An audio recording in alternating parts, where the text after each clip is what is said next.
Salam cerdas. Ibu, Bapak, saudara-saudara yang saya hormati, kali ini, sesi ini kita akan mengomentari beberapa berita yang agak sedikit berjauhan, tetapi terhubung, yaitu tentang soal beberapa menteri meminta tambahan anggaran. Beberapa menteri di era Prabowo ini. Nah, saya merasa kanal ini perlu membacakan satu dua berita dari itu, nanti kita sedikit komentari. Yang pertama, sejak awal baru setelah dilantik belum seminggu, itu adalah Menteri Hak Asasi Manusia ya, Bapak Natalius Pigai. Beliau minta anggaran 20 triliun gitu ya. Wah, ramai sekali itu beritanya nih. Ini kita refresh saja sebagiannya. Waktu itu diberitakan, ada videonya segala bahkan. Menteri HAM minta anggaran 20 T. Detik News memberi judul begitu. Nah, Komisi 3 DPR mengomentari apa. Lalu Tempo tanggal 31 Oktober, Menteri HAM minta tambahan pegawai dari 188 menjadi 2.544. Jadi kan memberi tambahan penjelasan pernyataan dia tentang 20 triliun itu. Kita tidak tahu ya apakah pada waktu beliau mengatakan awal itu hanya sesaat, tetapi ternyata beberapa hari kemudian ada penjelasan tentang mau nambah pegawai.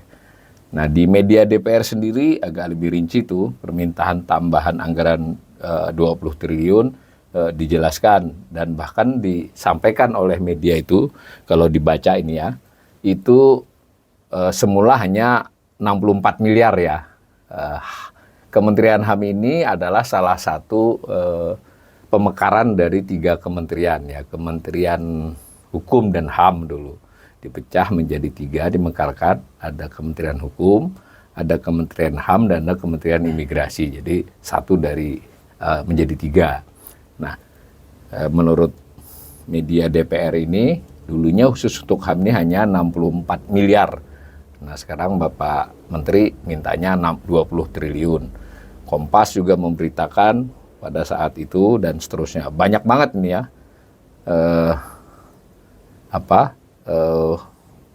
Berita ini langsung beredar ya. Nanti kita baca satu.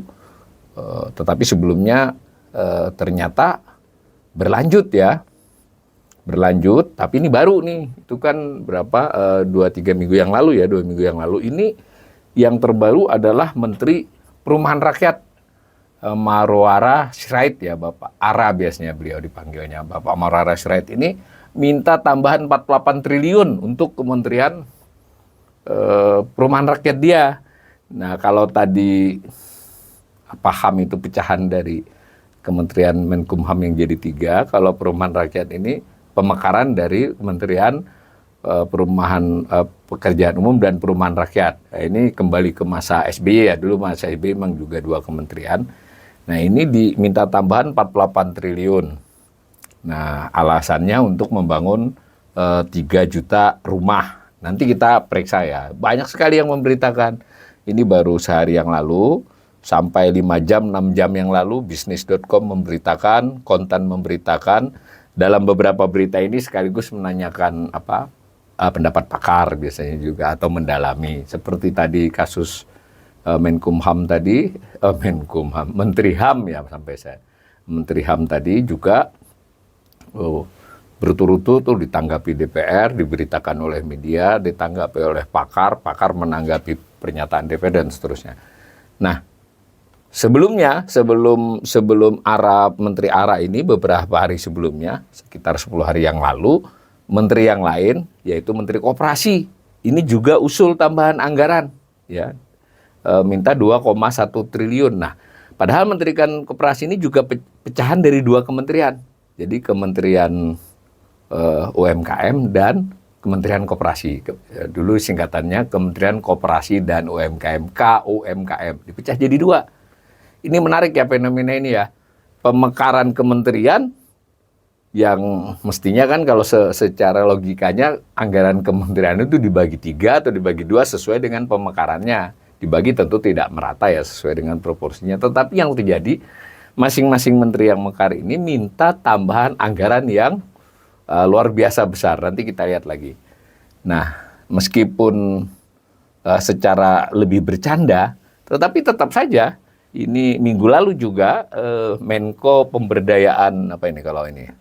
Pemberdayaan Mbak Mohaimin Iskandar ini, Menko Pemberdayaan Masyarakat. Nah, ini kan juga pecahan juga Menkonya kan, tidak satu aja. Itu juga meskipun kalau dibaca beritanya dibandingkan yang 3 menteri tadi cukup serius ya. Artinya selain menambah meminta anggaran juga memberitahu beberapa rincian kenapa ditambah. Ya meskipun tadi Pak Natalius Pigai itu menambahkannya beberapa hari kemudian, tapi ada penjelasannya. Artinya kan usulan dia itu ada dasar lah, sekalipun berlebihan tetap ada dasar. Lalu siapa Menteri ARA yang baru saja itu apalagi itu lebih rinci, bukan lebih rinci ya, argumennya straight itu untuk nambah 3 juta rumah itu dana sekian.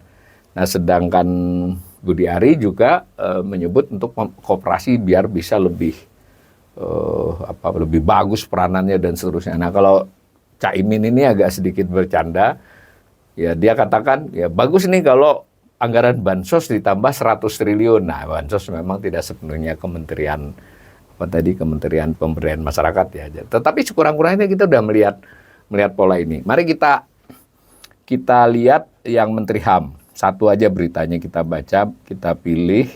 Nah, ini CNBC. Natalius Pigai minta anggaran Kementerian HAM naik di atas 20 triliun. Jadi di lantai tanggal 20, 22 sudah ada pernyataan dan ini berlanjut beberapa sampai seminggu lebih ya. Karena luar biasa ini memang.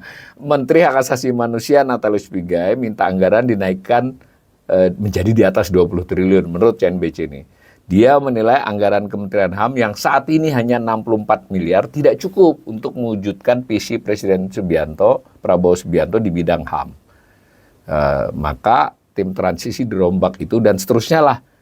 Nah, kurang lebih begitu beritanya. Jadi ini confirm bahwa ini memang pernyataan beliau, ada videonya juga. Nah, kemudian kalau Marwarar Sirait, ini kita bacakan dari Kompas ya. Nah, minta tambahan 40 triliun itu diberitakan Kompas, banyak yang memberitakan ya. Adanya tambahan sebesar 48 triliun. Dana tersebut katanya digunakan untuk program di bidang perumahan. Salah satunya adalah program 3 juta rumah untuk masyarakat. Kami mengharapkan dukungan dan masukan dari Kementerian Keuangan terkait dengan usulan program dan kebutuhan anggaran Kementerian PKP. PKP ini apa ya? Perumahan dan kawasan permukiman ya. Jadi bukan perumahan rakyat tapi perumahan dan kawasan pemukiman. Maklum ya kita mulai belajar nama-namanya karena baru nih. Nah, dia menambahkan juga Menteri menginginkan agar Kemenko mengirimkan pegawai serta pejabat yang berkompeten untuk menduduki jabatan di Kementerian PKP. Jadi ini Menteri ARA sekaligus nembak ya, tanda petik ya. Ini kalau bisa dia dapat staf dari Kementerian Keuangan itu ditugaskan di situ. Nah, dikatakan oleh beliau itu saat ini anggaran yang tersedia itu untuk 2002 hanya 5,1 triliun. Sedangkan berdasarkan usulan Satgas Perumahan, jadi ada logikanya nih Menteri ARA ini ya, lebih teknis ini penjelasannya dibandingkan permintaannya Menteri HAM yang penjelasannya baru beberapa hari kemudian. Ini ARA sejak mengatakan sudah ada argumennya lah. Nah, itu ada kebutuhan 53,6 triliun. Nah, maka kurangnya adalah 48,4 triliun. Nah, semacam itu. Nah, bisa kita baca seterusnya. Yang menarik di sini diberitakan Wakil Menteri Keuangan Suhasil Nazara, pihaknya siap memberi dukungan terhadap program perumahan pro rakyat seperti 3 juta rumah. Tapi ini mungkin diplomatis ya, belum juga bilang soal anggaran, kan itu urusan anggaran kan urusan semua ya. Nah, tetapi sekurang-kurangnya kita sudah mencatat nih, Menteri HAM minta dari 64 miliar menjadi 20 triliun, tapi argumennya memang agak ngambang. Menteri ARA minta dari 5,1 menjadi ditambah 48 triliun ya. Menjadi berapa itu? Menjadi 56-an. Nah, ini ada argumennya tentang 3 juta rumah. Nah, kemudian ada Menteri Koperasi juga. Nah, Menteri Koperasi kita baca dari Detik ya. Nah, kita baca dari Detik, nanti saudara-saudara bisa baca sendiri di berbagai ini. Dia mengatakan pengen anggaran sebesar 2,20 triliun ya, 2,20 triliun. Sedangkan yang ditetapkan, ya tadi karena dia pecahan, itu baru 274 miliar ya. Jadi luar biasa ini, tambahannya hampir 2 triliun. Nah, tambahan itu untuk memperkuat program koperasi katanya. Sedangkan alokasi 240 itu merupakan split ya, karena dibagi 2 kementerian, jatahnya Kementerian Koperasi cuma 274 dari sekitar 1 triliun ya, kurang dari 1 triliun anggaran KUMKM itu. Jadi masuk akal juga Pak Budi hari ini minta ya. Nah, dan itu dinyatakan dalam rapat kerja dengan Komisi 6, jadi tidak di media. Waktu Pigai kalau saya tidak salah lebih bersifat ke media ya, belum langsung. Ini langsung nih. Nah, ARA tadi juga cukup straight ini. Nah, sedangkan Muhaimin tidak usah kita komentari karena setengah bercanda. Nah, maka saya komentari terhadap berita-berita itu hak setiap menteri ya. Tentu saja hak setiap menteri untuk melakukan pengajuan anggaran. Ada setuju atau tidak, yaitu urusan presiden, urusan pemerintahan. Bahkan Menteri Keuangan pun sebenarnya perannya tidak menentukan segini-segininya, tetap presiden. Menteri Keuangan bekerja di bawah presiden.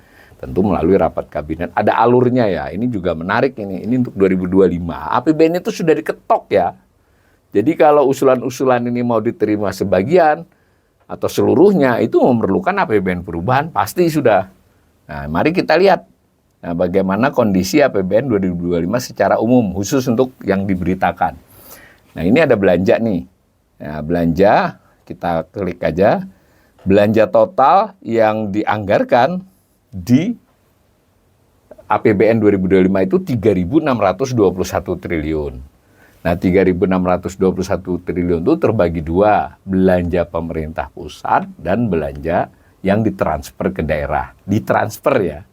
Jadi dia belanja negara ditransfer, sehingga itu yang membelanjakan adalah provinsi dan kabupaten. Sebagiannya sudah ada mentionnya ya, peruntukannya di tagging, tetapi sebagian besar lagi bebas sesuai dengan kondisi setempat. Nah, untuk gambaran yang ke daerah dari 3.621 tadi adalah sebesar, kita klik di sini, itu besarannya adalah 919, 25%. Jadi memang agak menurun ya. Selama era Pak Jokowi itu memang terjadi penurunan porsi transfer ke daerah. Dari waktu memulai 32,28% di 2014, porsinya menjadi turun menjadi 25%, dan 2020 dinaikin sedikit. Kalau jumlahnya sih menaik pelan-pelan, tapi porsi dari total belanjanya turun. Nah, berarti kita bisa membayangkan 3.600 dikurangi 900-an ini ya. Berarti itulah belanja pemerintah pusat, kurang lebih 2.700 triliun. Nah, dari belanja pemerintah pusat itu terbagi 2. Ada yang belanja kementerian lembaga, ada non-kementerian lembaga. Apa maksudnya belanja non-kementerian lembaga itu? Non-kementerian lembaga itu bunga utang. Itu kan bunga utang tidak dibayar oleh kementerian, tapi oleh Menteri Keuangan sebagai bendahara umum negara. Jadi bukan juga anggaran Kementerian Keuangan, tapi anggaran bendahara umum negara, karena kan membayar. Nilainya banyak, 550 triliun ya. Dari 2.700 kurang tadi belanja pemerintah pusat itu. 550-annya adalah untuk bayar bunga. Juga ada subsidi. Subsidi ini, mayoritas subsidi itu melalui Menteri Keuangan sebagai BUN, bukan melalui Kementerian Lembaga. Nah, seperti kompensasi BBM, subsidi program seperti KUR, itu adalah Menteri Keuangan. Dan Bansos. Bansos memang ada yang sebagian besar melalui Menteri Keuangan, atau dalam bentuk teknisnya adalah Kementerian Lembaga, tetapi alokasinya adalah sebagai BUN, bukan sebagai anggaran kementerian. Nah, kalau dilihat sampai ditetapkan kemarin itu lebih banyak anggaran non KL dibandingkan anggaran KL. Jadi anggaran KL-nya itu 1.094 triliun, 1.095 kita bulatkan ya. Yang non KL-nya 1.607. Tapi memang kalau kita lihat konstruknya, ini memang sengaja karena masa transisi nanti sehingga beberapa yang KL itu akan pindah menjadi KL. Sebenarnya memang sudah cukup disediakan ruang ya, bahwa APBN 2025 ketika ditetapkan kan masih era Jokowi. Belum tahu bahwa presiden terpilih nanti akan menambah atau bagaimana terhadap kementeriannya, sehingga beberapa jenis belanja itu memang sudah dibuat lebih ngambang ya, abu-abu, ditaruh di belanja lain-lain yang merupakan bagian non KL, sehingga nanti ketika dialokasikan ke KL bisa gitu kurang lebih. Tetapi melihat tadi pembicaraan tadi yang banyak tadi kayaknya juga nggak cukup. Nah, kita lihat tadi ada 3 yang tadi kita bacakan beritanya tadi. Ada Kementerian Kumham, HAM ya. Ya, itu aslinya Kemenkumham itu 21,2 triliun ya. Itu miliar satuannya. Tetapi yang banyak kan adalah Kementerian Hukum. Lalu ada Kementerian Imigrasi. Nah, tadi HAM sudah dikatakan dari segitu tuh HAM hanya dapat 60 miliar tadi ya. Itu mau dinaikin. Lalu PUPR, dulu Pekerjaan Umum dan Perumahan Rakyat, waktu APBN ditetapkan nih, masih PUPR, itu adalah 116 triliun. Tetapi tadi kalau menurut berita, Menteri ARA, bagian dia dari segitu tuh hanya, terutama khusus untuk kasus perumahan rakyat, ya tadi kan bilang hanya sekitar 5 triliun, sehingga butuh tambahan berapa tadi, 48 triliun. Nah kalau kita rinci lagi, ini, nah dirinci lagi, Kemenkumham itu dari 21,2 triliun itu memang kalau dilihat penegakan HAM itu di sini ada 35,7 triliun. Tadi pengertian 60 tadi berarti ada beberapa bagian dari program lainnya adalah miliknya Kumham. Sementara Pekerjaan Umum dan Perumahan Rakyat ini kita bisa lihat perumahan dan kawasan ini memang ada 13,65 triliun, tapi yang di-highlight oleh Menteri ARA tadi adalah khusus untuk perumahan ya. Jadi sebenarnya kementerian beliau perumahan dan kawasan mestinya kalau di-split dari ini pasti lebih dari 13,65, mungkin 20 triliun ya. Nah, sementara Kementerian UKM ini memang agak berat, ini 937 triliun dibagi 2. Tadi sudah dikatakan Pak Budi hanya dapat 260, sehingga dia minta tambahan 2 triliun. Nah ini saya kira merupakan PR yang besar nih dalam rangka penyusunan. Kalau tidak dirubah APBN-nya, sekarang ini pada proses APBN sudah ditetapkan. Hanya ada ruang memindah-mindah dari alokasi anggaran tersebut. Itu pun tentu dengan penjelasan. Dengan adanya kementerian dan lembaga yang mekar cukup banyak, itu kelihatannya PR-nya cukup besar untuk mendistribusikannya. Nah, sekedar tambahan, kita pengen memperlihatkan bahwa selama ini kementerian lembaga yang memperoleh anggaran terbesar itu 3 ya, Kementerian Pertahanan, Kementerian PUPR, dan Polri. Itu. Nah, lalu secara porsi pun ketiga-tiganya itu porsinya besar. Tetapi yang menarik adalah selama era Jokowi, meskipun Kementerian Pertahanan sering memperoleh anggaran terbesar, tetapi secara porsi terhadap total belanja KL ya dia stagnan aja, dari dulu memang besar. Begitu juga dengan Kementerian PUPR, yang melesat adalah Polri. Mungkin kalau saya sebagai pembelajar ekonomi, kalau tadi umpama mau dipenuhi, ini baru 3 ya kementerian, terlepas dari tambah Caimin tadi, yang mengajukan, kalau mau dipenuhi sebagian, mestinya ada kementerian yang dikurangi kan. Kalau semua ditambahkan, kebayang ya, 3.600, dari 3.600 itu hampir 2.700-nya adalah belanja pemerintah pusat. Dari 2.700 itu kurang lebih berapa tadi? 1.100-nya KL, lalu bisa digeser-geser sedikit dari non-KL mungkin jadi 1.300 nanti kalau kita masih nunggu pengumuman yang lebih rinci dari APBN. Maka kalau ada tambahan yang macam-macam tadi, dia bisa bengkak ke 1.600 atau 1.700. Kalau tidak bisa menambahi pendapatan, berarti defisitnya yang akan melebar.